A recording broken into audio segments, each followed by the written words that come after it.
પૂરના જે નીચાણવાળા વિસ્તાર છે, રોડ રસ્તાઓ છે, ખેતરો છે, તે તમામમાં પાણી ભરાયા છે। સાથે જ કલ્યાણપુર તાલુકામાં હાલ સવારથી અત્યાર સુધીમાં 15 ઇંચ જેટલો વરસાદ ખાબક્યો છે, જેના કારણે કલ્યાણપુર પંથકનું જનજીવન અસ્તવ્યસ્ત જોવા મળ્યું હતું। સાથે જ દ્વારકાથી સોમનાથ જતો જે નેશનલ હાઈવે છે તે પણ બ્લોક થયો હતો, જેના પર વરસાદના પાણી ફરી વળ્યા હતા, તેના કારણે જનજીવન અસ્તવ્યસ્ત થયું હતું, વાહન વ્યવહાર પણ ખોરખાયો હતો।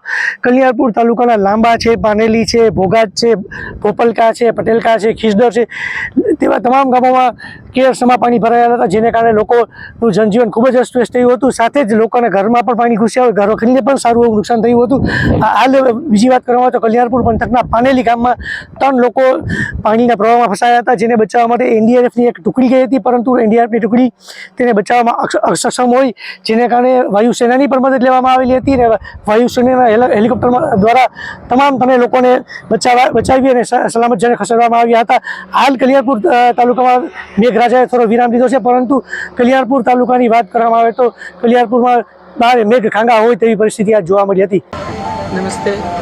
પાર્લામેન્ટ સત્ર હોવાને લીધે હું અત્યારે અમદાવાદથી દિલ્હી જાઉં છું, પણ જામનગર જિલ્લો અને દ્વારકા જિલ્લોમાં અતિ ભારે વરસાદને લીધે અત્યારના પૂરની પરિસ્થિતિ નિર્માણ થઈ છે।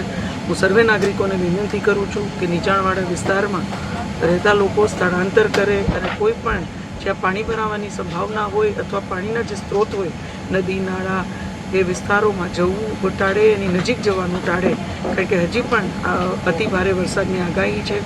જ્યાં કલ્યાણપુર તાલુકામાં અત્યારના ટંકારિયા, પાનેલી, કેનેડી અને કેશુપર આ ગામમાં જ્યાં નાગરિકો ફસાયેલા છે ત્યાં એનડીઆરએફની ટીમ મોકલવામાં આવી છે। એરફોર્સની પણ મદદ અત્યારે ચોપર રેસ્ક્યુ માટે લેવામાં આવી છે। અમે બધાએ તંત્ર સાથે સતત સંપર્કમાં છીએ। આખું તંત્ર તમને મદદરૂપ થવા માટે પણ સુસજ્જ છે। ત્યારે હું આપ સૌને વિનંતી કરું છું કે આપ સૌ પણ ખૂબ જાગૃત રહ્યો। હાલ પૂરતું ક્યાંય પણ બહાર નીકળવાનું અથવા નીચાણવાળા વિસ્તારમાં જવાનું ટાળો એવી અપીલ સાથે આવતી 24 કલાક આપ સૌ ખૂબ જ ધ્યાન રાખો એવી વિનંતી સાથે આપ સૌ સુરક્ષિત રહ્યો એવી પુનઃ